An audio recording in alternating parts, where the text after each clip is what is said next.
Welcome to my World History Notes, where I read from the book I wrote to teach homeschoolers world history.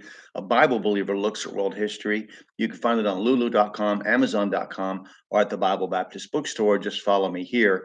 It's from the perspective of a Bible believer, so I don't expect you to agree with me, but you should at least know about the topics that I discuss and much, much more to be conversant in world history.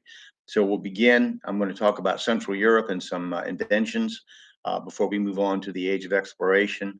Um, I want to move on to a country that holds some importance as a nest for independent thought during the Reformation and the safe haven for John Calvin and his followers.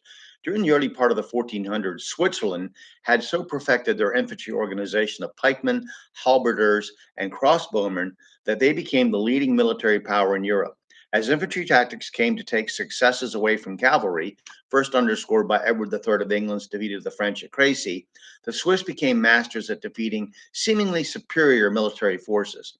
The Swiss did not attempt, however, foreign conquest, but used their invincibility against all comers to secure their own independence from foreign tyranny. They were ruthless on the battlefield and often slaughtered their enemies, so much so that battles were often over before they were fought. They saved themselves by being a nation of fierce warriors who weren't interested in taking anyone else's land, but only in defending their own. Switzerland has become a byword for neutrality in many European wars, and the popes have traditionally been protected, quote unquote, by a Swiss guard at the Vatican, which is today more of a ceremonial force than anything else.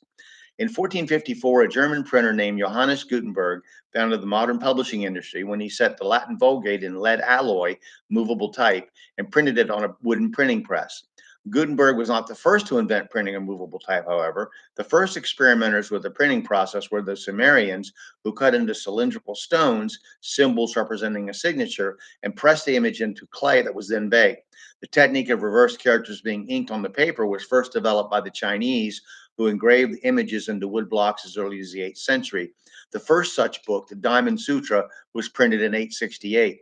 By the 11th century, both Chinese and Korean printers were using clay, wood, bronze, and iron to develop movable type. The Chinese printer Pixing was a leader in the field of setting individual ideograms in clay type. The development of the printing press in Europe, though, had huge significance. The Roman Catholic Church's dominance over religious works, with all the unapproved manuscripts having to be copied laboriously by hand, was ended. The printing press heralded a new age in freedom of thought and freedom of religion. Some of the most significant inventions in the medieval period in Europe were the crossbow, introduced in France, excuse me, around 1050, and so effective its use was banned at various times as giving one side an unfair advantage over the other, as if war was a sport. Forks as eating implements were introduced to Europe through Venice and Italy from the Byzantine Empire around 1071, but were slow to gain acceptance as fingers were still the preferred utensil for many years. The use of latitude and longitude measurements in degrees was introduced by an Anglo-Saxon scientist named Welcher of Malvern around 1120. In 1137, the Abbey of St. Denis near Paris became the first major building to use flying buttresses, which allowed the building of huge cathedrals. Coal is first mined in Newcastle, England in 1220, although it had been used as fuel in China since 1000 BC. In 1250, returning crusaders helped Europe convert to Arabic numerals and use the decimal system. Sorry. In 1240, Roger Bacon introduced the use of the lens to improve vision, with eyeglasses appearing in Europe and China about the same time. In 1249, gunpowder is first mentioned in Europe in writings by scientist Roger Bacon, while the first known gun, a small cannon, was built in China in about 1288. Edward III of England used cannon at the Battle of Crécy in 1346, although they didn't have much bearing on the battle. But by 1439, the French king Charles VII is using gunpowder artillery in a planned, systematic way. In 1450, the Dutch created the harquebus, which is the first firearm small enough to be carried and fired by a single person. Around 1160, the French poet Chrétien de Troyes begins writing his romances based on the Arthurian legend after Geoffrey of Monmouth's publication of his History of the Kings of Britain in 1135. Around 1250, Albertus Magnus began applying Aristotle's ideas on botany and biology to Europe.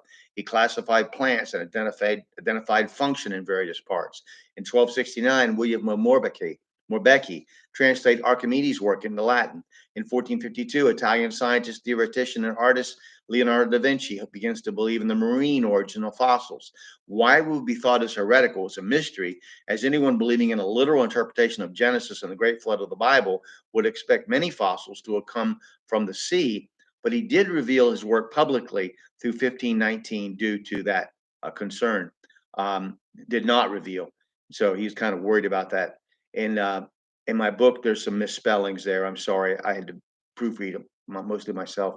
In 1250, Albertus Magnus discovers arsenic, while sulfuric acid is discovered by an anonymous alchemist or someone who wanted to make gold by mixing other elements in 1300. And finally, as Europe began to discover scientific information, both that it created and that it gleaned from other cultures' previous works, it began to develop particularly its military technology to a high degree. Constant warfare moved Europe almost ahead of almost every other culture group on Earth, excuse me, in regard to military technology. However, two events we've already discussed prepared the way for the reformation of mainstream Christianity: the invention of the printing press and the fall of Constantinople. Just as it took 425 years to complete the Winchester Cathedral in England, finished in 1474, it took Europe a while to get on its feet scientifically and catch up with the rest of the world. We're going to discuss exploration and conquest next before we move on. Um, and and then, I thank you for listening and bearing with me. Take care.